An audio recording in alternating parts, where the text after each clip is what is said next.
Du nouveau sur Exaucé Lungu TV. Exaucé Lungu TV, la chaîne qui vous procure la vie en Jésus. Des nouveaux concepts basés selon vos attentes sur l'éducation familiale, coaching, ministère, finances, mariage et la jeunesse. Exaucé Lungu TV. Chers internautes, bienvenue sur votre chaîne 100% prophétique, la chaîne Exaucé Lungu TV. Nous nous revoyons encore pour une nouvelle émission avec un thème qui, je pense, va vraiment vous intéresser et va vraiment vous édifier. Notre thème d'aujourd'hui, c'est comment devenir roi. Et pour ce faire, pour en discuter, nous avons notre invité, le prophète Exaucé. Bonjour. Oui, bonjour, Jemima. Comment allez-vous? Ouais, grâce sur grâce, que Dieu te bénisse. Amen. Amen. Je vais très bien, merci, par la grâce de Dieu. Alors, aujourd'hui, accrochez-vous, regardez, partagez la vidéo. Nous allons bientôt discuter d'un sujet qui, je pense, va vraiment vous édifier. Évidemment, si vous avez d'autres questions, n'hésitez pas à nous envoyer vos questions, vos suggestions dans la barre des commentaires et notre équipe s'en occupera. Alors, comment devenir roi? On peut se poser la question, pourquoi discuter du fait de devenir roi? Aujourd'hui, nous voyons que les chrétiens sont souvent les plus pauvres. Ils ne dominent pas dans la société, là où ils travaillent, ils ne visent pas loin. Comment ça s'explique, cette contradiction en fait? Très bien, nous bénissons les Seigneurs. Nous devons comprendre une chose, quand on est enfant de Dieu, on a une position que le Seigneur nous donne. Déjà, quand on est de nouveau, on devient chrétien, on devient enfant de Dieu. On appartient à la famille de Dieu. La Bible dit à tous ceux qui l'ont reçu, dans Jean chapitre 1er, 11 à 12, à tous ceux qui croient à son nom, les a donné le pouvoir de devenir enfants de Dieu. Quand on devient enfant de Dieu, tout enfant dans une famille est héritier de ses parents. Et nous, on est héritier de Dieu et co-héritier de Christ, qui a hérité de son Père. Et en cela, nous avons une position que Dieu nous a donnée. Pierre, lorsqu'il parle dans son épître, il dit que nous sommes une race royale. Il y a 4 choses qu'il a dit: un sacerdoce royal, un peuple acquis. Il dit que nous sommes une race royale. Alors, quand on parle de la race, on est en train de parler de quelque chose qui est lié au sang. Au sang. Et nous, en devenant enfants de Dieu, Jésus a versé son sang à la croix et nous avions été affiliés à la famille de Dieu au travers du sang de Jésus. Mais le problème, c'est quoi? La question que tu viens de me poser, c'est comment ou pourquoi les gens n'arrivent pas à devenir roi. Tout commence d'abord par le fait de pouvoir comprendre et connaître c'est quoi la royauté. Comprendre déjà c'est quoi la royauté et cela nous permet de pouvoir savoir quelle est notre position. Est-ce qu'un roi se comporte comme tout le monde? Est-ce qu'un roi vit comme tout le monde? C'est-à-dire, la deuxième des choses que je dirais, à cette dimension, quand tu réalises qui tu es en Christ, ça t'amène déjà à se distinguer, à commencer à vivre et à voir les choses différemment que tu l'as été avant que tu prennes conscience de qui tu es. D'accord, donc en soi c'est une question d'identité, c'est bien ça? C'est une question d'identité, c'est une question de prise de conscience de qui on est. Quand on est conscient de qui on est, ça c'est quelque chose d'important. Je vais illustrer ça tranquillement. David venait d'être roi. Il n'a pas été roi pour aller tuer Goliath. Il a été roi pour devenir un jour un roi. Et lui, il arrive dans le champ de bataille, il sait qui il est. Que si j'ai le pouvoir, si j'ai l'huile sur ma tête de devenir roi, c'est que c'est à moi de pouvoir prendre les devants. Et c'est ce qui manque aux enfants de Dieu. C'est-à-dire, la royauté, c'est pas quelque chose que nous cherchons. C'est quelque chose qui est en nous, mais nous devons le faire valoir. D'accord. Et il y a une réalité qui se passe. Quand tu cherches à faire valoir la royauté que Dieu a placée en toi, le diable ne voudra pas. Le diable ne voudra pas que tu puisses le faire. Comment? Je vais m'expliquer. C'est juste parce que quand tu fonces vers la royauté, il y a celui qui a la royauté et il veut le manifester, ça se démarque, ça se voit. Comme le cas de David. Quand il veut aller tuer Goliath, le diable s'élève au travers de son frère, qui le connaît, mais qui est jaloux. Il dit, je connais ton orgueil. C'est pour voir la bataille que tu es venu ici. Je connais ta malice. Mais pendant que ce qu'il est en train de dire, c'est faux. Le problème d'Eliab, c'était seulement la jalousie vis-à-vis de David, parce que Eliab pensait qu'on allait mettre l'huile sur sa tête. Mais cette huile-là était partie et sur la tête de David, c'est son frère. Et on peut sentir qu'il est jaloux. Et il arrive des fois, tu vas foncer, les gens vont te dire que tu es orgueilleux. Les gens vont te dire que tu exagères. Les gens vont te dire que tu en fais de trop. Et quand tu entres dans l'air, automatiquement, tu perds. Je dirais, celui qui a la royauté doit être quelqu'un qui n'est pas sensible. Homme ou femme. Voilà, c'est ce que je peux dire. Maintenant, au sujet... Avant de venir à la sensibilité, je voulais revenir sur ce que vous avez dit lorsqu'on veut foncer, si je peux dire, pour manifester la royauté, le diable s'élève pour nous entraver dans notre parcours. Souvent, les chrétiens, on se focalise trop sur combattre le diable, les démons, chasser, etc., etc. Et on oublie l'essentiel, on oublie ce qu'on a, ce qu'on porte. C'est pas forcément pour repousser les démons, c'est ce qu'on doit manifester notre identité en fait. Très très belle question. Le premier c'est quoi? Jésus dit, le diable est venu à moi, il n'a trouvé rien de lui en moi. Quand on est enfant de Dieu, en réalité, le diable n'a plus rien en toi.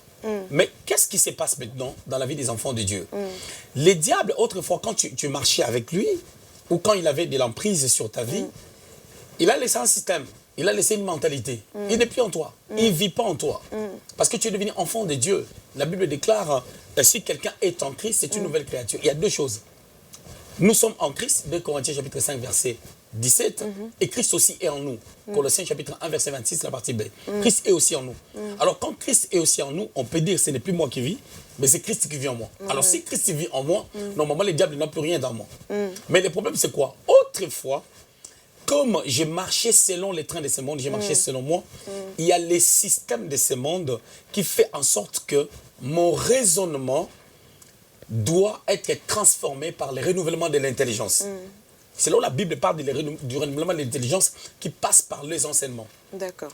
Au lieu que nous puissions enseigner aux gens à combattre les diables qui n'ont rien à voir avec nous, nous devons enseigner les gens de prendre conscience de leur identité, de qui ils sont et comment ils peuvent marcher avec Dieu, évoluer avec Dieu, développer la connaissance. Et vous allez voir que ça sera comme un verre qui a un coca, la moitié de verre.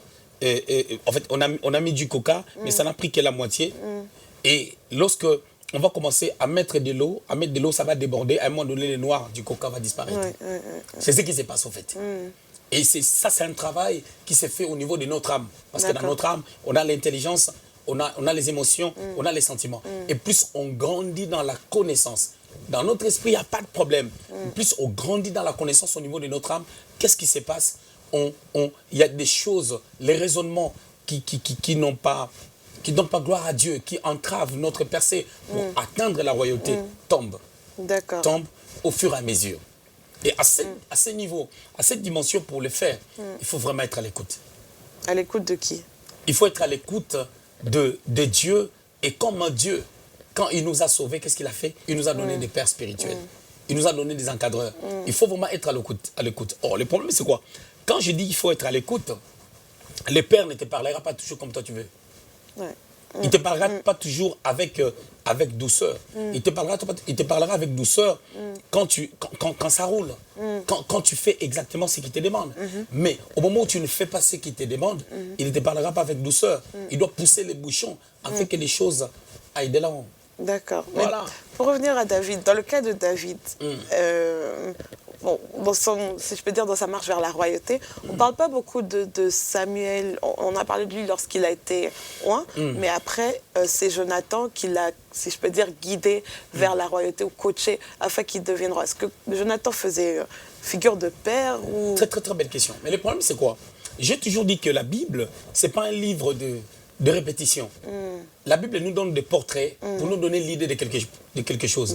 Je ne pense pas que Samuel peut venir oindre David et puis il le laisse à la merci. Pas du tout. C'est un aspect spirituel. Mais quand on parle de Jonathan, on est en train de parler d'une vie parce que David commençait à habiter chez eux. Tu sais qu'on lui avait promis d'être légende du roi. Tu sais que David était devenu porteur d'armes de Saül. 1 Samuel chapitre 16, 18 à 23, on parle de ces choses. Et tu peux voir que David commençait à habiter dans la maison royale pour apprendre la royauté et il passait le temps avec Jonathan. Mais s'il doit aller maintenant au culte, comme tout chrétien, comme les enfants de Dieu, c'est là où il va rencontrer Samuel. D'accord. Voilà. C'est-à-dire qu'il y a toujours un moment qui se passe, quelqu'un travaille, je prends un exemple bête, tu es là, tu travailles, si tu travailles quelque part, À l'église, tu auras ton pasteur, ton père spirituel, qui te guide pour des choses qui t'aideront.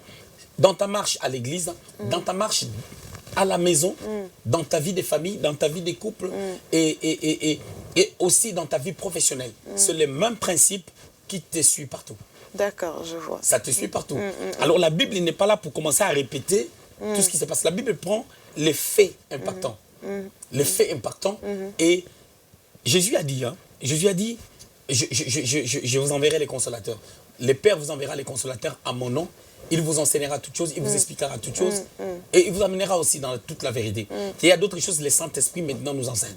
D'accord. Que la Bible n'est pas là pour nous répéter tous les faits. C'est comme si on dit, bon, Élie, qui l'a encadré, qui était son père spirituel, bien entendu, il a eu quelqu'un qui l'a encadré.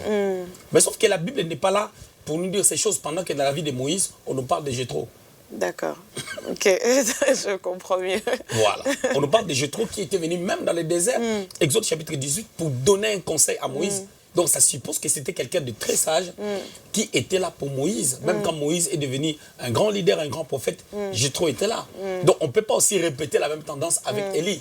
Bien que l'histoire d'Élie commence tout de suite dans 1 roi chapitre 17 en disant Élie le Tishbite.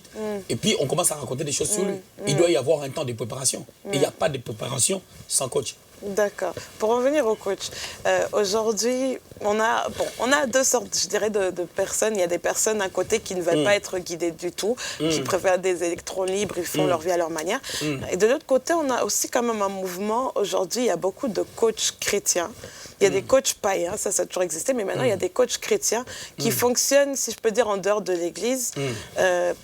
Personnellement, moi, j'en ai connu, et qui ne fonctionnent pas dans l'Église. Ça veut dire, eux, leur, entre guillemets, ministère, c'est le coaching. Ils font du coaching en ligne, ou soit face-to-face, comme on dit en anglais.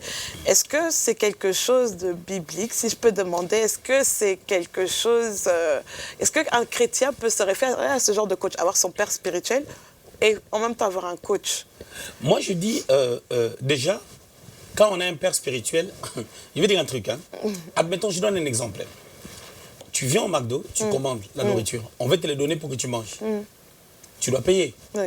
Toi, tu dis, écoutez, je vais récupérer ma nourriture, mais comme il y a un quick en face, je vais pas manger là-bas, mais je pars payer là-bas. Et puis, je viens récupérer la nourriture ici. Ça ne va pas se faire. Non. Tu comprends? Ouais. Les gens mélangent tout. Le problème, c'est quoi? Je voulais dire ceci. Je ne suis pas contre les gens qui font des coachings en ligne, ainsi de suite. Peut-être qu'ils aident des gens, gloire à Dieu. Mais l'objectif de Dieu est que les gens soient à l'église. Je suis prédicateur médiatisé. Comme là, je fais l'émission, ça va aider certaines personnes. Voilà. Si ça peut apporter un plus dans la vie de quelqu'un, gloire à Dieu. Mais je dirais, le fondement, c'est la relation qu'un pasteur peut avoir avec un fidèle, avec un fils ou une fille. Pourquoi? Parce que le pasteur, il passera quand même le temps avec la personne. Si. Il va voir maintenant ses failles, ses réactions sur base des actions posées. C'est-à-dire, on voit que le travail est en train de se faire au travers des réactions. Dieu ne nous juge pas par nos actions. D'accord. Quelqu'un peut commettre une faute. Ce n'est pas ça le problème. Mais le caractère des gens se démarque souvent dans des réactions. Lorsqu'on réagit sur base d'un fait, sur base d'une situation face à un problème. Nos réactions démontrent quel niveau on a atteint. Maintenant, ces coachs-là, comme aujourd'hui je suis en train de parler, j'édifie les gens, j'encourage les gens. On est en train de faire un complément dans le travail qui peut se faire dans la vie des personnes qui nous suivront en ligne. Mais c'est différent des gens qui sont avec nous à l'église, que nous connaissons, et nous travaillons vraiment particulièrement dans leur vie. C'est une responsabilité que Dieu nous donne. Ici, c'est un élargissement de la responsabilité que Dieu nous a donnée. D'accord. Voilà. Okay. Donc, en prêchant en ligne, je pousse les bouchons loin pour atteindre un plus grand monde. Et le Seigneur se souviendra de moi. Mais en gérant mes responsabilités au sein de l'Église, j'accomplis pleinement ce que Dieu veut d'abord. C'est-à-dire, il y a une première responsabilité. C'est comme David, il était roi, il était prophète, il était chantre. Mais si David disait, je ne suis plus roi, il n'aurait pas accompli son dessein. Wow. D'accord, je comprends mieux. Donc un coach ne remplace pas un père spirituel. Un coach ne remplace pas un père spirituel parce qu'un coach qui est en ligne, au cas où tu as un ministère, ce n'est pas le coach là qui te mettra dans le ministère. Non. Déjà, les coachs, ils parlent. Comme là, je suis en train de parler, admettons, quelqu'un me suit à Londres. Si la personne a la capacité de pouvoir apprendre, mettre en pratique, gloire à Dieu. Mais maintenant, comment je vais tester ses acquis? C'est que la personne a réussi au travers de moi. Comment je vais tester ça? Mais si j'ai un fils spirituel, une fille spirituelle, je peux tester ses connaissances. Je peux la titiller. Je peux l'attaquer, je peux la taquiner, je peux vouloir la bouger pour voir un peu quel niveau la personne a atteint. Ça, c'est vrai. Tu comprends un peu? C'est-à-dire, il y a des personnes, des fois, on veut faire l'œuvre de Dieu.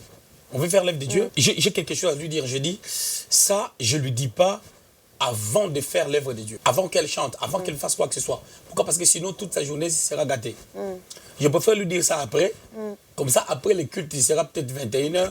Comme ça, quand je vais lui dire ça, bon, la soirée va être gâtée parce qu'elle est sensible.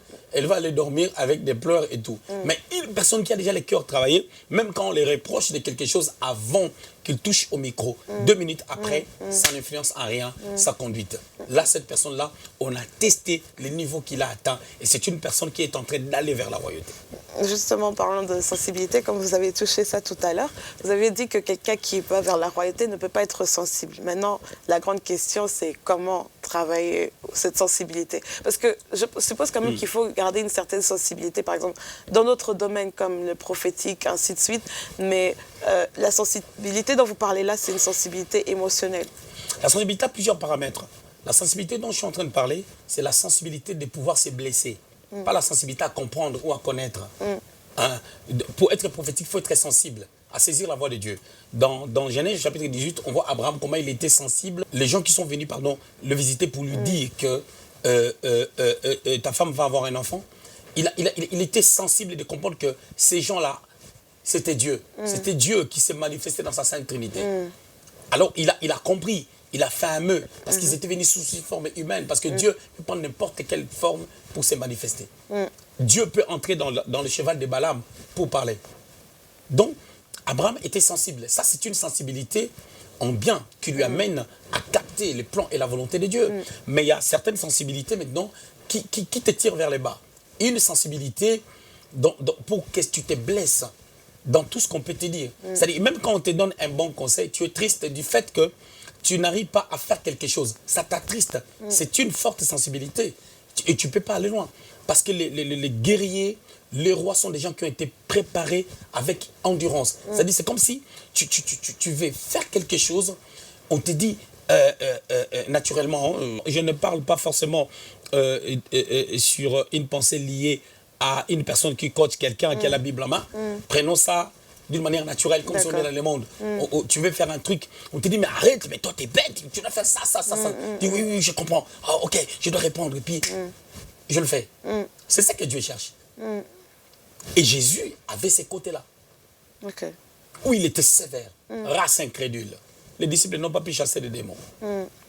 Il les a enseignés après, il dit, ces sortes de démons ne sortent que par des jeûnes et prières. Est-ce qu'il les avait fait l'enseignement sur les sortes de démons? Que ces démons-là sortent par des jeûnes et prières, ces démons-là sortent seulement par la prière, ces démons-là sortent seulement au son de la voix. Est-ce qu'il les avait enseignés sur ça? Point d'interrogation. Certainement, quand il dit race incrédule, c'est comme une injure. Hein? Quand même. Race incrédule, jusqu'à ce que je vais vous supporter. Quand même, et des fois, il a dit insensé. On lui pose la question, on lui dit, maintenant, si une femme a eu plusieurs personnes, qui sera son mari à la résurrection? Il faut voir la réaction du Seigneur. Il les fait comprendre carrément que vous êtes sans intelligence. Tu comprends un peu? Ça, c'est pas des choses qui venaient du cœur du Seigneur. Mais c'est ça, le coaching. Il est en train de travailler leur sensibilité parce qu'il sait que ces gens-là, ils seront insultés, ces gens-là, ils seront persécutés, mais ils doivent être dans quel état? Il préparait une race de personnes, une race royale, un sacerdoce royal, qui va dominer dans le domaine spirituel, en fait que les rois de ce monde fléchissent leurs genoux. Parce que nous sommes appelés à dominer. Mais pour cela, on doit être costaud. C'est vrai, c'est vrai. Donc, pour dominer, il faut un certain caractère. Pour dominer, il faut un certain caractère. Pour dominer, en fait, la domination va de pair avec le règne. C'est-à-dire, celui qui règne est celui qui dirige. Et on ne peut pas diriger sans exercer la domination sur quelqu'un. Quand tu veux diriger la vie de quelqu'un, pour les coacher, pour l'amener quelque part, la personne va suivre tes directives. Je vous donne un portrait. D'accord. Dans 1 Samuel chapitre 13, tu vas voir, Samuel est en train de dire à Saül, quand tu vas arriver dans tel endroit, tu vas offrir un sacrifice. 7 jours après, tu offriras un sacrifice et moi je viendrai. Mais ce jour-là, tu vas remarquer que Samuel, les prophètes, ne venaient pas. Et Saül, il a offert les sacrifices. Il n'a pas fait des choses comme le père lui a dit. Et le père est en retard. Et quand tu rentres dans les contextes, tu veux comprendre que le père, c'est comme si le père avait fauté. Mais qu'est-ce que le père faisait? Peut-être que c'était pour le tester. Peut-être c'était pour les tester, pour voir son obéissance. Peut-être le père a été pris par une séance de prière, par un mouvement brusque, comme le cas de Saül. Lui-même, il était venu voir le prophète Samuel brusquement. Donc, ça lui a permis de pouvoir arrêter de faire ce qu'il faisait pour s'occuper de lui. Ça peut être le cas aussi pour une autre personne qui avait besoin de rencontrer un voyant. Donc, on peut voir en Saül, dans cette histoire, le manque d'humilité. Toutes les personnes qui sont sensibles, ils ont un problème d'humilité. Ah. Parce que tu sais, quand tu es sensible, c'est-à-dire si on te dit quelque chose, tu te blesses, tu dis « je ne mérite pas ça ». Ça sous-entend « à mon niveau, je ne mérite pas ça ». Pourquoi moi je dois mériter ça? Or, si tu travailles maintenant ton caractère par la reproche qu'on vient de te faire, tu vas voir que tu seras la personne qu'il faut maintenant sur base du niveau que tu réclames. C'est drôle. Donc, tu atteindras maintenant le niveau que tu réclames. Parce qu'il y a des sous-entendus. Il y a des sous-entendus quand on est sensible. Quand je parle de ces choses, ça ne veut pas dire que j'ai jamais été blessé sur quoi que ce soit. Tu comprends? Qu'est-ce que Dieu nous demande? Dieu nous demande à regarder à Christ. Tu sais, il y a des choses. Hein. Quand tu entends ça, tu regardes Jésus, tu dis, il est un vrai modèle. Pour nous. C'est-à-dire, quand tu regardes seulement la vie de Jésus, tu dis, mais quand on lui a fait ça, les gens qui se moquent de lui, les gens qui l'ont tué, les gens qui l'ont tabassé, ce sont des gens qu'il a créés. Oui, ça, on n'y pense pas. Colossiens chapitre 1er, tout a été créé par lui, pour lui et en lui. Mais lui, il dit, Père, pardonne-leur, parce qu'ils ne savent pas ce qu'ils sont en train de faire. Mais imagine-toi maintenant, comme tu es là, quelqu'un vient, il t'insulte comme on insultait le maître. Tu sais, les larmes que tu peux faire couler, on doit prendre un vase pour que ça puisse se remplir, tu vois. Et là, quand on agit comme ça, on n'agit pas comme un roi. On n'agit pas comme un roi. C'est-à-dire, notre problème, c'est quoi? Comment devenir un roi? C'est-à-dire, comment se préparer à la royauté? Le roi ne se prépare pas pendant qu'il est devenu roi. Sinon, il ne deviendra jamais. Les rois se préparent avant la royauté. Et quand les rois ne se préparent pas avant la royauté, ils perdent la royauté aussitôt qu'il a. Le cas de Saül. Comme ça, exactement. Alors, pour revenir à David, par exemple. David, dans son parcours, on peut dire qu'il n'était pas un homme sensible parce que, je suppose, pour faire face aux animaux auxquels il faisait face dans la brousse, il n'avait pas peur. Enfin, c'était quand même quelqu'un de courageux qui n'était pas sensible parce que même quand il a fait face à Goliath, Goliath l'a quand même, si je peux dire, insulté. Et ça ne l'a pas empêché de le tuer. Moi, je dirais, à partir du moment où il a reçu l'huile sur sa tête, il a commencé à être transformé en une autre personne. Parce que l'huile, en fait, beaucoup de personnes croient que l'onction du Saint-Esprit sur nous vient seulement pour... Quand on dit un homme de Dieu a l'onction, c'est parce qu'il a fait tomber les gens. Dans un séminaire, c'est faux. L'onction du Saint-Esprit, c'est une capacité qui t'amène à accomplir la mission. Or, si tu accomplis la mission, au moment où tu accomplis la mission, ta position change. En fait, ton fonctionnement est en train d'être changé à la taille de la mission à accomplir. Et pour le faire, il faut un potentiel spirituel, un dynamisme. On dit en grec, on parle de dynamisme. C'est ça l'onction du Saint-Esprit. Une capacité qui te permet de pouvoir faire des choses extraordinaires, des choses que tu n'avais pas l'habitude de faire. Et David, dans les champs de bataille, Eliab, c'est aussi une épreuve pour que Dieu voie sa réaction. Et Dieu a vu que là, il avait gagné. C'est-à-dire, il a réussi dans l'épreuve. Tu vois? Donc, la vie de David d'avant, on n'en parle pas. Des 0 à 17 ans, on n'en parle pas. Mais il faut comprendre que quand il a reçu l'huile, les commentateurs disent qu'il avait 17 ans. Mais attention, lorsqu'il se bat avec Goliath, il n'avait plus 17 ans. Entre l'huile et Goliath, il y a une affaire de 2 années au milieu. Oui, que les gens ne réalisent pas. Et en ce temps, il était en train d'être préparé. Et je ne pense pas qu'on a mis l'huile sur sa tête par Samuel. Et Samuel l'a abandonné, l'a laissé comme ça. Non, pas du tout. Il est un père des nations. Il est un père. Pour eux, il doit y avoir une suivi. Si tu lis bien la Bible, tu vas remarquer même qu'à un moment donné, Saül est en train de poursuivre David. David avait pris ses fils chez Samuel parce qu'ils avaient des relations de père et de fils. Mais oui, mais même quand on pose la question dans 1 Samuel 17, verset 55, de qui ce jeune homme est-il fils? tu vas remarquer on est en train de parler de l'onction. C'est-à-dire, il a eu cette onction. On ne parle pas d'Isaïe, parce que le roi qui posait la question savait que David était le fils d'Isaïe, qui le soulageait lorsqu'il était possédé par des esprits morts. C'est ça le problème. En fait, je voulais parler aux gens qui sont sensibles, ou pour comprendre que tu es sensible, il y a plusieurs choses que je peux dire. Entre autres, je dirais, toutes les personnes qui aiment la perfection dans le sens où ils veulent entendre qu'on leur dise ce que tu as fait, c'est bien, tu es sensible. Parce que quand on te dira, ça, tu as raté, ils seront tristes. Or, c'est normal qu'on rate. C'est normal. Et derrière ça, il y a une forme d'orgueil cachée qui ne se dit pas. Parce qu'on veut qu'on dise, celui-là, il est fort, il est formidable. C'est-à-dire, pour être la personne que je suis, il y a des choses que ma femme me dit, non, pas ça c'est pas bon. Mais ça ne change rien en moi, ça n'enlève pas la personne que je suis. Même la cravate là, c'est elle qui m'a dit de mettre ça, moi j'allais mettre autre chose. Or, je sais m'habiller. Mais c'est pas parce qu'on connaît tout, ou on doit tout faire comme on veut. C'est ça le problème. Et ça, c'est un problème d'humilité. Exactement. Donc, dans le processus pour devenir roi, la sensibilité, c'est vraiment quelque chose à bannir. La sensibilité, c'est quelque chose à bannir. La sensibilité te détruira. La sensibilité amène les gens à faire la dépression. Ça, c'est vrai. La sensibilité amène la dépression. Et souvent, on remarque la dépression chez les Blancs, mais les Noirs aussi font la dépression. On ne se rend pas compte. Les gens ne se rendent pas compte parce que c'est un problème des mots. C'est une autre forme. Oui, c'est un jeu de mots. Les Noirs aussi font la dépression. Ça se manifeste comment? Parce que la dépression, oui, ça. En fait, sauf que il y a peut-être, excusez-moi, il y a peut-être une forme de fragilité, peut-être qui peut sembler être remarquable dans la vie des Blancs. Par rapport aux Noirs qui ont vécu la guerre, qui ont vécu pas mal de choses, qui ont le sang de leurs ancêtres, qui ont vécu l'esclavage, machin, tout ça, où certaines choses semblent être masquées, mais moi j'ai vu des dépressifs. Tu verras quelqu'un qui était peinard, tranquille, mais tu commences à la voir comme ça, les cheveux en pétard, tu la vois, donc pas de maquillage, tu vois la personne, pourquoi, non mais je suis fatigué, je sais pas qu'est-ce que je suis en train de faire, c'est la dépression. Wow.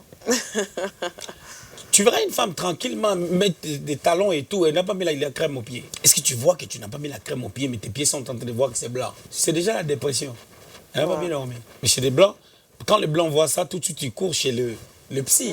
Mais nous, les Noirs, on gère. On gère à notre manière. On gère à notre manière. Il y a plusieurs faits, il y a plusieurs réalités. Tu verras une personne qui passe son temps au téléphone toute la journée pendant 18 heures. La personne est au téléphone. Wow. La personne est au téléphone à fond. Tu manques à faire, t'as craqué. Clairement. T'as craqué. Donc, il y a... Mais chez nous, ça ne se remarque pas. Quand un Blanc commence à voir quelque chose de négatif ou d'inhabituel dans sa vie, la personne va dire, là, je suis en train de sombrer dans la dépression. Mais nous, on ne réalise pas ça comme ça. Non. La dépression, c'est un démon. C'est un esprit qui te met sous pression, qui travaille ta pensée, ta mentalité. Mais or, quand on est chrétien, le diable n'a rien en nous. Non, ouais. C'est nous qui lui permettons de... Voilà. Qui lui donnons l'accès.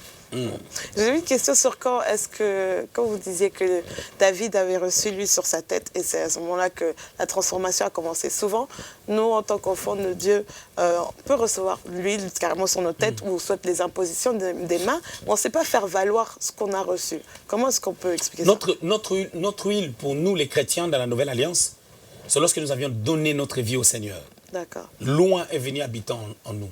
Loin l'homme mis à part, le Messie, qui devait venir et qui était venu. Et il est venu, il a fait sa demeure en nous. L'huile est sur notre tête. La Bible déclare dans l'Épître des gens que nous avons reçu l'onction par la nouvelle naissance. Maintenant, le problème, c'est quoi? C'est le problème de la prise de conscience au travers des enseignements. C'est là on doit faire des émissions sur ces genres de sujets parce que ce sont des problèmes qui troublent les gens, ce sont des problèmes qui retiennent les gens. Les gens n'arrivent pas à manifester la royauté qui est en eux. Exactement. Ouais. Nous avons des rois inconscients, des rois qui ne règnent pas. Il faut une prise de conscience pour aller de l'avant. Et la prise de conscience, c'est vraiment quelque chose de personnel. Pour dire que la royauté, c'est Dieu qui la donne, mais manifester la royauté, c'est l'affaire de l'homme. C'est notre responsabilité. Notre responsabilité, comme tu as dit. Wow. Voilà. Merci beaucoup, homme de Dieu. Merci à toi aussi. En tout cas, je pense qu'il y a encore beaucoup de choses à dire, mais on fera d'autres émissions. Une deuxième émission, oui. Exactement. En tout cas, continuez à nous suivre. Si vous avez d'autres questions, n'hésitez pas à nous les envoyer dans les commentaires. Notre équipe s'en chargera de les récupérer. On abordera encore davantage ce sujet. Comme vous l'avez compris, nous pouvons régner. La royauté est en nous, mais c'est à nous de la manifester au travers de notre prise de conscience. Donc, soyez bénis et suivez-nous encore sur Facebook et sur notre site internet www.exaucelongotv.com. À la prochaine. Que Dieu vous bénisse.